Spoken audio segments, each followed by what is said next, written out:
प्रिय भक्तगण, आज हम आपको एक कथा का श्रवण कर रहे हैं जो सुनने मात्र से आपके जीवन में सुख, संपदा और धन की वर्षा होगी। तो चलिए कथा शुरू करते हैं। कथा शुरू करने से पहले अगर चैनल को सब्सक्राइब नहीं किया है तो सब्सक्राइब कर ले।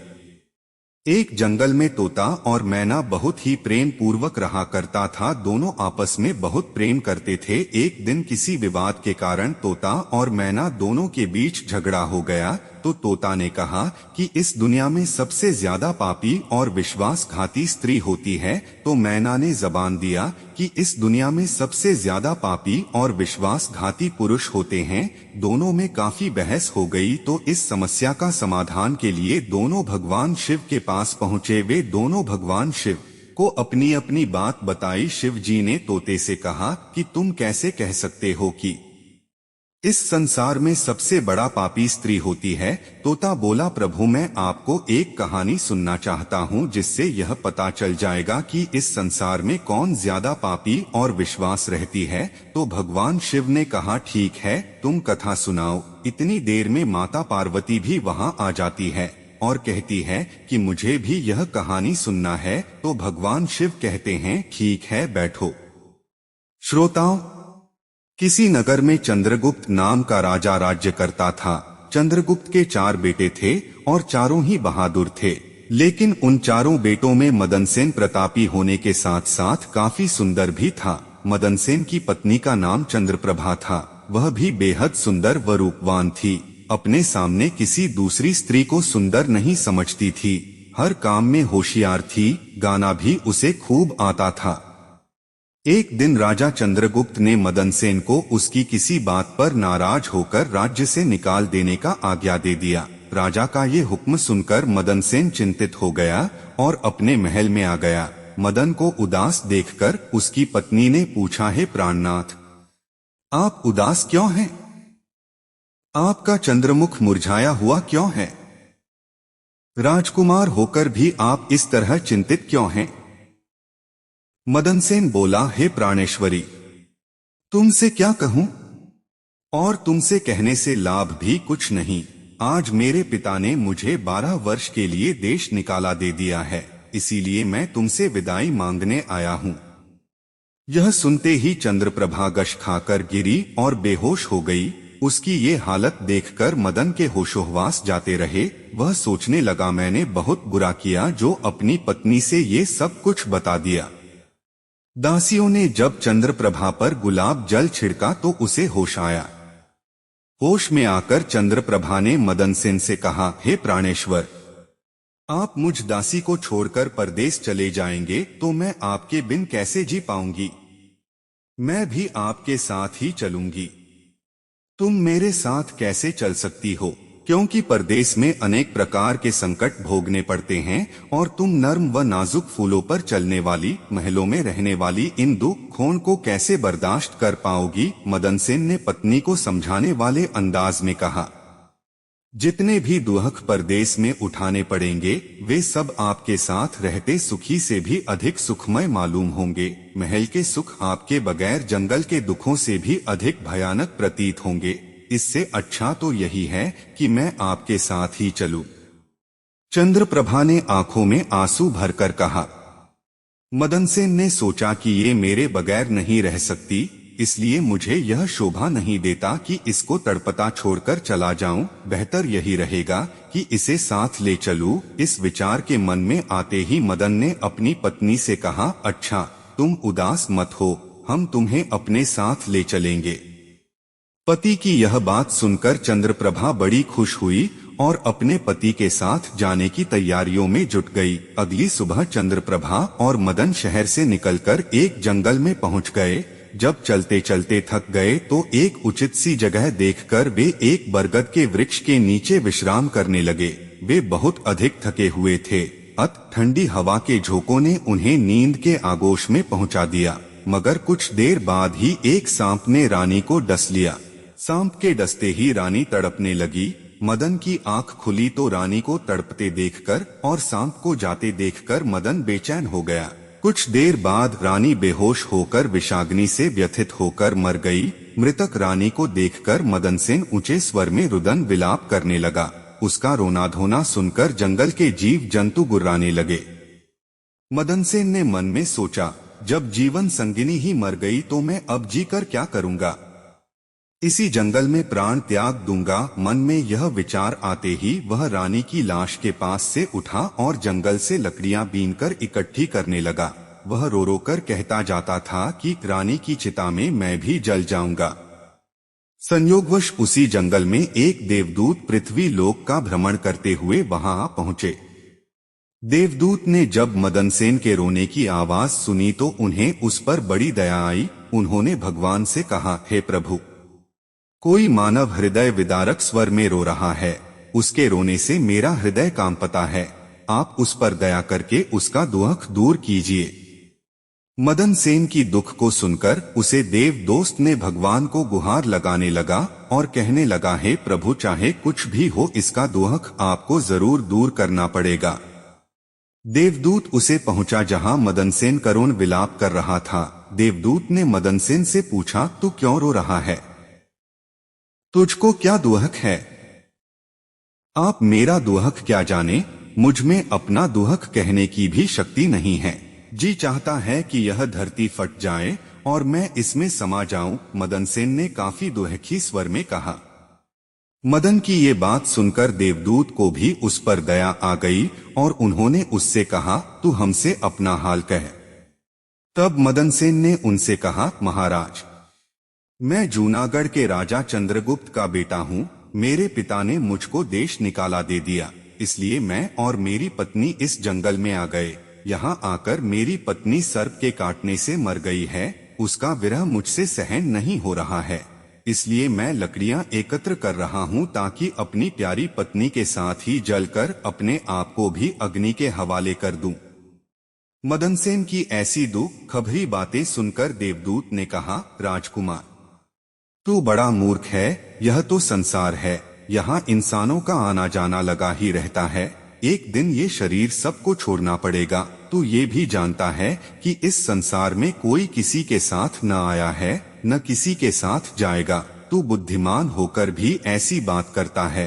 अगर तू जीवित रहा तो तुझे बहुत सी रानियां मिल जाएंगी, इसलिए तू मेरा कहना मान और इस विचार को त्याग दे।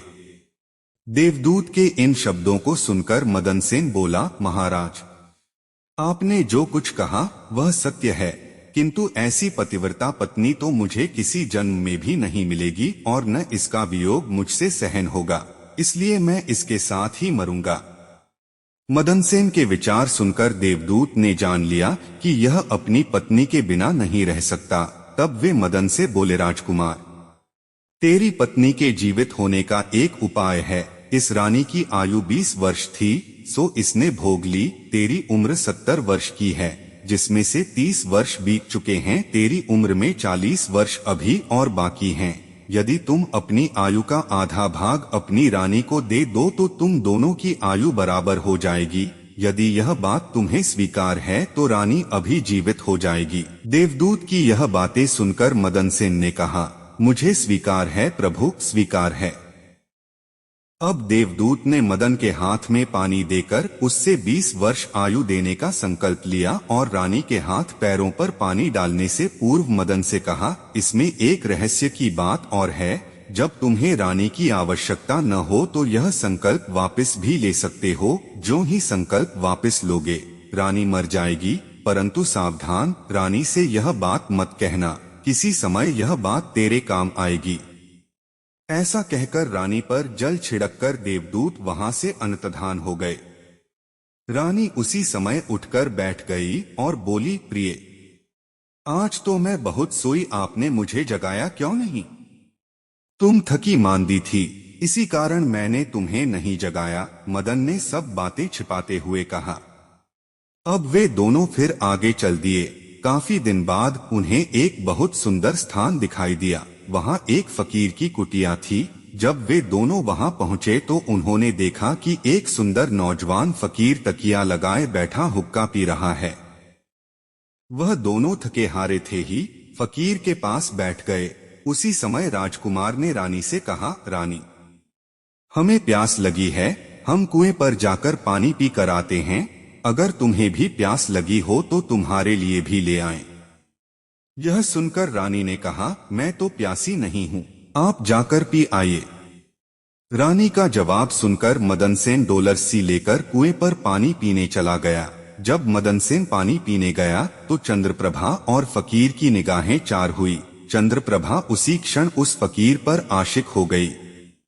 चंद्रप्रभा फकीर से बोली, फकीर साहब, आप तो यहाँ बड़े सुख से रहते हैं, आप भी यहाँ रहो और ऐश करो। फकीर ने कहा, फकीर साहब, आपके साथ रहने को दिल तो कर रहा है, मगर मेरा पति मेरे साथ है, इसीलिए मैं आपके साथ किस प्रकार रह सकती हूँ। चंद्रप्रभा ने फकीर के सामने अपनी असमर्थता प्रकट करते हुए कहा, किसी तरह अपने पति को कुएं में धकेल दो, फिर हम ऐश करेंगे। फकीर ने उपाय सुझाया। फकीर की बात सुनकर चंद्रप्रभा ने कहा, ठीक है, मैं ऐसा ही करूंगी। इतने में मदनसेन पानी पीकर रानी के पास आया तो रानी कहने लगी, मुझे भी अब प्यास लगाई है, कुएं पर चलकर मुझे भी पानी पिला लाओ। मैंने तुमसे पहले ही पूछा था, तब तुमने मना कर दिया था। खैर, तुमको अगर प्यास लगी है तो मैं अभी पानी लेकर आता हूँ, मदनसेन ने कहा। जब मदनसेन पानी लेने चला तो रानी भी उसके साथ चल दी और कहने लगी, मैं भी तुम्हारे साथ चलती हूँ। बेचारा मदनसेन तो उसके प्रेम में पागल था, उसको मालूम नहीं था कि यह मेरे प्राण लेने चल रही है। सच है, स्त्रियों के चरित्र को देवता भी नहीं जान सकते, तो मनुष्य तो चीज ही क्या है। उनके जाल में तो अच्छे अच्छे होशियार इंसान फंस कर रह जाते हैं। तोता बोला, ऐ मैना।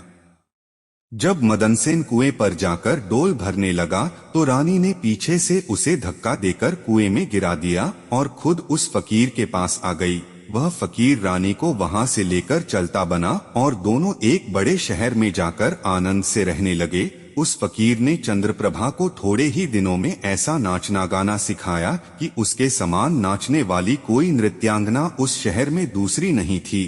वह सारे नगर में प्रसिद्ध हो गई। इस प्रकार रानी के नाचने गाने के कारण वह फकीर लाखों रुपए का मालिक हो गया। रानी उस फकीर के साथ बड़ी मौजमस्ती के साथ रहने लगी। तोते ने कहा, ऐ मैना। रानी तो उधर फकीर के साथ ऐश करने लगी। अब तू मदनसेन का हाल सुन। जिस समय रानी ने मदनसेन को कुएं में धकेला था, दैवयोग से एक जंजीर जो कुएं में लटकी हुई थी उसके हाथ में आ गई। मदनसेन उसको पकड़कर कुएं में लटक गया और ईश्वर को याद करता रहा और सोचने लगा कि मैंने रानी को जीवन दान दिया और रानी ने मेरे साथ यह विश्वासघात किया। क्या यही मेरे प्यार की सजा है? उसी दिन बंजारों का एक काफिला उस स्थान पर आकर ठहरा। एक बंजारा डोल और रस्सी लेकर कुएं पर पानी भरने आया। जब उसने डोल कुएं में डाला तो मदन ने उसका डोल पकड़ लिया। कुएं में कौन है? बंजारे ने चौंक कर पूछा। भाई, मैं आफत का मारा एक इंसान हूँ, ईश्वर के लिए मुझको बाहर निकालकर मेरी जान बचाओ। मदन ने बंजारे से प्रार्थना की। यह सुनकर बंजारे को उस पर दया आ गई और उसने मदन को कुएं से निकाल लिया और पूछा, हे भाई, तुम कौन हो? तुम इस कुएं में कैसे गिरे? तुम मुझे अपना हाल बताओ। भाई, मैं अपना हाल आपसे कैसे कहूँ? जो मुसीबत मुझ पर पड़ी है उसे कहने से मेरा दिल फट जाएगा। मदनसेन ने कहा, मैं जूनागढ़ का राजकुमार हूँ। मेरे पिता ने मुझे देश निकाला दिया था तो मैं अपनी प्यारी पत्नी को लेकर एक जंगल में जा पहुँचा। मैं और मेरी पत्नी एक दूसरे को बहुत प्रेम करते थे। जंगल में एक सांप ने मेरी पत्नी को काटा, जिससे उसकी मृत्यु हो गई। जब मैं विलाप कर रहा था तो महादेव और पार्वती ने मुझ पर दया की और मेरी आयु के आधे वर्ष मेरी पत्नी को देकर उसे जीवित कर दिया। हम उस जंगल से आगे चल पड़े। कुछ दिन बाद इस जंगल में पहुँचे। यहाँ एक फकीर का डेरा था। मुझे प्यास लगी थी, मैं पानी पीने चला आया। जब वापस गया तो मेरी पत्नी ने कहा कि मुझे भी प्यास लगी है, पानी पिला लाओ। यह कहकर वो भी मेरे साथ उस कुएं पर आ गई। जब मैं कुएं से पानी निकाल रहा था तो उसने मुझे पीछे से धक्का दे दिया। संयोगवश एक जंजीर जो कुएं में लटक रही है वह मेरे हाथ में आ गई, जिससे मैं कुएं में डूबने से बच गया। जब आप आए तो मैंने आवाज दी, जिसे सुनकर आपने मुझे वहां से निकाल लिया। मदन सेन ने दुखी मन से सारा वृतांत उस बंजारे से कह दिया। अपनी व्यथा सुनाकर मदन सेन चुप हो गया। बंजारा उसकी नेकी और रानी की करतूत सुनकर अफसोस करते हुए कहने लगा, त्रिया चरित्र जाने नहीं कोई, खसम मारकर खुद सती हो। यह कहकर बंजारे ने मदन सेन को सीने से लगा लिया और बोला, तुम किसी प्रकार की कोई चिंता न करो, भगवान बड़ा दयालु है, वह सब भला करेगा। यह कहकर उसने मदन सेन से पुनः कहा, अगर चाहो तो तुम हमारे लश्कर में हमारे साथ रह सकते हो। मदन सेन ने उसके साथ रहना स्वीकार कर लिया। संयोगवश बंजारों का वह लश्कर कुछ दिनों के बाद उसी शहर में आया जिसमें रानी चंद्रप्रभा और वह फकीर रह रहे थे। उस शहर को देखकर मदन सेन ने बंजारे से कहा, भाई, मेरी इच्छा कुछ दिन इस शहर में रहने की है। यदि आपकी आज्ञा हो तो कुछ दिन मैं इस शहर में बिताऊं। आपकी जैसी मर्जी हो आप करें, मुझे कोई आपत्ति नहीं है। मदन सेन की बात सुनकर बंजारे ने कहा। मदन सेन बंजारे से विदा लेकर शहर में आया और वह किसी काम की तलाश में घूमने लगा। कुछ दिन बाद उसकी मेहनत रंग लाई और उसे एक बड़े व्यापार के यहाँ नौकरी मिल गई। वह व्यापारी के यहाँ रहने लगा और बड़ी लगन और पार से अपने कर्तव्य का निर्वाह करने लगा। उस व्यापारी ने मदन को बड़ा मान दिया और उसे अपने यहाँ का मुनीम बना लिया। अब मदन सेन के दिन चैन से गुजरने लगे। एक दिन संयोगवश उस नगर के राजा के यहाँ चंद्रप्रभा के नृत्य का आयोजन हुआ। राजा ने उस शहर के तमाम बड़े व्यापारियों और सेठ साहूकारों को अपने यहाँ इस नृत्य का अवलोकन करने को आमंत्रित किया। जिस दिन चंद्रप्रभा का नृत्य था, शहर के सब व्यापारी और सेठ साहूकार राजा के यहाँ पहुँचे। मदन सेन ने भी रानी के नृत्य और गायन की बड़ी तारीफ सुन रखी थी। उसने अपने मन में सोचा कि इस नर्तकी का नृत्य अवश्य देखना चाहिए। यही सोचकर मदन सेन भी राजा के यहाँ जा पहुँचा। रानी साज श्रृंगार करके नृत्य करने के लिए खड़ी हो गई। उस समय वह अप्सरा के समान सुंदर लग रही थी। मदन सेन अपने मालिक के पास बैठा था। रानी ने नृत्य शुरू किया और एक ठुमरी उसने उस महफिल में गाई। चंद्रप्रभा ने ऐसे ऐसे कई राग बड़े ही सुंदर ढंग से अपनी सुरीली आवाज में गाए, जिन्हें सुनकर महफिल के सब लोग वाह वाह करने लगे। राजा से लेकर प्रजा तक सबने उसे ढेरों इनाम दिए। मदन सेन ने भी अपने हाथ की अंगूठी, जिसमें हीरा जड़ा हुआ था, उतारकर रानी चंद्रप्रभा को भेंट दी। रानी चंद्रप्रभा ने अंगूठी को पहचान लिया और मन ही मन में कहने लगी, बड़ा गजब हो गया, कमबख्त मेरा पति तो जिंदा है और यहाँ आ पहुँचा है।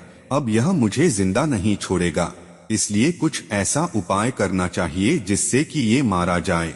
फिर उसने अपने दिल में उपाय सोचा, इससे बेहतर और कोई उपाय नहीं हो सकता कि एक तड़पती कड़कती रागिनी गाऊं और राजा को रिझाऊं, और जब राजा खुश हो जाए तो राजा से उसे मरवाने की आज्ञा ले लूं। ये बात अपने मन में सोचकर रानी चंद्रप्रभा ने लचकती हुई रागिनी गाना शुरू कर दिया। रानी की इस बसंत की बहार को सुनकर राजा बहुत खुश हुआ। वह चंद्रप्रभा से बोला, हम तुझसे बहुत प्रसन्न हैं, बोल क्या मांगती है? जो कहेगी तुझे मिलेगा। आप यदि मुझ पर प्रसन्न हैं तो पहले आप मुझे वचन दीजिए कि मैं जो मांगूंगी आप मुझे देंगे। रानी ने राजा को वचनबद्ध करना चाहा। चंद्रप्रभा की बात सुनकर राजा ने चंद्रप्रभा को वचन दे दिया। तब चंद्रप्रभा ने राजा से कहा, आपकी इस सभा में मेरा एक चोर है, उसको आप इसी समय मरवा दीजिए। चोर को मेरे सामने लाओ, राजा ने तुरंत कहा। तब रानी ने मदन सेन का हाथ पकड़ा और उसे राजा के सामने ले आई। इसे जल्लादों के हवाले कर दो, राजा ने सिपाहियों को आदेश दिया। यह सुनकर जल्लाद मदन सेन का हाथ पकड़कर उसे मारने के लिए ले जाने लगे। इस समय मदन सेन का मालिक व्यापारी घबराकर मदन सेन के पास आया और पूछा, तूने इस नर्तकी का क्या चुराया है जिस वजह से ये तुझे मरवाना चाहती? मदन सेन ने अपने मालिक से कहा, मैंने इसका कुछ नहीं चुराया, बस तुम इस राजा को मेरी दो बातें सुन लेने के लिए राजी कर लो तो मेरी जान बच जाएगी। मदन सेन का मालिक यह सुनकर अपने साथी व्यापारियों और साहूकारों के पास आया और उन सबसे मशवरा किया। उसने कहा, मित्रों, या तो राजा न्याय करे, वरना हम सब इस शहर को छोड़कर चले जाएंगे। यह सलाह मशवरा करके सारे व्यापारी राजा के पास आए और कहने लगे, राजा साहब, हमारा मुनीम निर्दोष ही मारा जा रहा है। वो कहता है कि राजा ने मुझे मारने की आज्ञा दी है, सो मुझे भी उस राजा की आज्ञा से मरना स्वीकार है, लेकिन मेरी दो बातें सुन ली जाए। राजा ने व्यापारियों की बात सुनकर कहा, मुनीम को लेकर आओ। व्यापारी मदन सेन को लेकर राजा की सेवा में उपस्थित हुए। राजा बोला, तुम जो कुछ कहना चाहते हो वो मेरे सामने कहो। मैंने क्या दोष किया है जिसके कारण आपने मेरी हत्या की आज्ञा दी है? मदन सेन ने पहला प्रश्न किया। तू इस नर्तकी का चोर है, राजा ने कहा। यह सुनकर मदन सेन ने कहा, मैं इस वेश्या का चोर नहीं हूँ, मैं इस उल्टा स्त्री का पति हूँ। ये मुझे कुएं में धकेलकर एक फकीर के साथ चली आई है। महाराज, मैं इस झूठे को क्या जानूं कि ये कौन है? ये तो बस मेरा चोर है। चंद्रप्रभा ने बात को बिगड़ते देखकर कहा, राजा साहब, अगर ये मेरी पत्नी नहीं है तो जो कुछ चीज मैंने इसे रास्ते में दी थी, यह मेरी वो अमरौनत मुझे लौटा दे। मदन सेन ने रानी की ओर घृणित नजरों से देखा। मुझे स्वीकार है, रानी ने तुरंत स्वीकार कर लिया। अच्छा, अपने हाथ में पानी ले, मेरा तेरा न्याय इसी सभा में होगा। पानी लेकर कह कि जो वस्तु इसने रास्ते में मुझे दी थी वो मैं आज इसे वापस करती हूँ, मदन सेन ने कहा। रानी ने अपने हाथ में पानी लेकर कहा, जो वस्तु इसने मुझे रास्ते में दी थी वो मैं आज इसे वापस करती हूँ। यह कहकर रानी ने जैसे ही अपने हाथ का पानी छोड़ा, वैसे ही रानी के प्राण पखेरु उड़ गए। यह देखकर सब लोग आश्चर्यचकित रह गए। राजा ने घबराकर मदन सेन से कहा, यह क्या हुआ? इसका कारण सही ही मेरे समक्ष कहो। तब मदन सेन ने अपने बारे में राजा को बताना प्रारंभ किया और अपने के देश निकाला दिए जाने से लेकर अब तक का सारा हाल सबके सामने कह सुनाया। ये सारी बातें सुनकर राजा ने मदन सेन को अपने सीने से लगा लिया। उसने अपनी बेटी की शादी मदन सेन के साथ कर दी और उस फकीर को फांसी का हुक्म दिया। तोता बोला, ऐ मैना, जब से मैंने ये दास्तान सुनी है मैं भी स्त्रियों से घृणा करता हूँ और इसी कारण मैंने आज तक दूसरी शादी नहीं की। तो मैना ने भगवान शिव से कहा कि हे प्रभु, मैं भी आपको एक कहानी सुनाना चाहती हूँ जिससे यह स्पष्ट हो जाएगा। स्त्री से ज्यादा पापी और विश्वासघाती पुरुष होता है। तो भगवान से बोले, ठीक है, सुनाओ। इतने में माता पार्वती वहाँ पहुँच जाती है और कहती है कि मैं भी यह कहानी सुनूंगी। तब मैना ने उदाहरण देते हुए कहा, एक गांव में एक सेठ जी थे, बड़े ही धनबाद, और उनका जो बेटा था वो बहुत ज्यादा बिगड़ैल किस्म का इंसान था। सेठ जी का लड़का इतना जुआ खेलता था कि सेठ ये बात सोचते सोचते एक दिन स्वर्ग सिधार गए। जब पिता जिंदा थे तो वह थोड़ा थोड़ा जुआ खेलता था, लेकिन पिता की मृत्यु के बाद वह मुक्त हो गया और आराम से दिन रात केवल जुआ ही खेलने लगा, जिसका परिणाम ये हुआ जुआ में सब कुछ हार गया। फिर वह लौटकर अपने गांव नहीं आया और किसी दूसरे गांव चला गया, जहां वो एक सेठ के घर जा पहुंचा और उसने कहा कि थोड़ा सा जल मिलेगा। जब सेठ ने उससे पूछा कि तुम कहां से आए हो, क्या करते हो, जिसके उत्तर में लड़के ने कहा, मैं व्यापारी हूँ और जहाज से जा रहा था। व्यापार करने में मेरा सामान समुद्र में डूब गया, तो आप मेरी कुछ मदद कर देते तो अच्छा होता। सेठ ने लड़के की बात सुनी और फिर उसकी बातों के जाल में फंस गए और कहने लगे कि बेटा, तुम दिखने में ठीक ठाक हो और कमा भी लेते हो, तो क्या मेरी बेटी से शादी करोगे? ये बात सुनकर लड़का खुश हो जाता है और शादी के लिए हामी भर देता है, जिसके बाद दोनों का विवाह हो जाता है और सेठ अपनी बेटी को खूब सारा धन देकर विदा कर देता है। अब इस लड़के को तो केवल धन के लिए विवाह करना था, जो वो कर लेता है। विवाह के बाद वो लोग जा रहे होते हैं तो रास्ते में एक जंगल पड़ता है। तब वह लड़का अपनी पत्नी से कहता है कि देखो, हम लोग जंगल से गुजर रहे हैं तो कोई भी चोर तुम्हारे जेवर चुरा सकता है, तो ऐसा करो कि तुम अपने सारे जेवर उतार के मुझे दे दो। अब उसकी पत्नी ने उस पर भरोसा करके अपने सारे जेवर अपने पति को दे दिए, देती भी कैसे नहीं क्योंकि वो उसका पति था। जिसके बाद उस लड़के ने अपनी पत्नी के जेवर एक कपड़े में रखकर अपनी कमर में बांध लिए। फिर वह सभी एक जगह आराम करने के लिए रुके। तब उस लालची लड़के के साथ आई दासी को उसने मार डाला और अपनी पत्नी को कुएं में गिरा दिया कि वह उसमें डूबने से मर जाएगी। वो वहां से चला गया किंतु उसकी पत्नी मरी नहीं और कुएं से बाहर निकलने के लिए आवाज लगाती रही। कुएं के पास से एक आदमी गुजर रहा था। तब उसने किसी महिला की आवाज सुनी तो उस व्यक्ति ने उस महिला को कुएं से जैसे तैसे करके बाहर निकाला। कुएं से बाहर निकालने के बाद महिला ने अपनी सारी जानकारी उस व्यक्ति को दी, जिस पर उस व्यक्ति ने महिला को उसके पिता के घर पहुंचा दिया। घर पहुंचने के बाद महिला के पिता यानी सेठ जी ने पूछा, क्या हुआ तुम्हारे साथ अब? क्योंकि वो स्त्री पतिव्रता थी इसलिए उसने अपने पिता से झूठ कहा और बोली, पिताजी जंगल में कुछ चोरों ने हम पर हमला कर दिया था और दासी को मार दिया, मुझे कुएं में धकेल दिया और पति का कुछ नहीं पता। बेटी की बातें सुनकर सेठ जी बोले, चलो कोई बात नहीं, भगवान सब सही कर देंगे।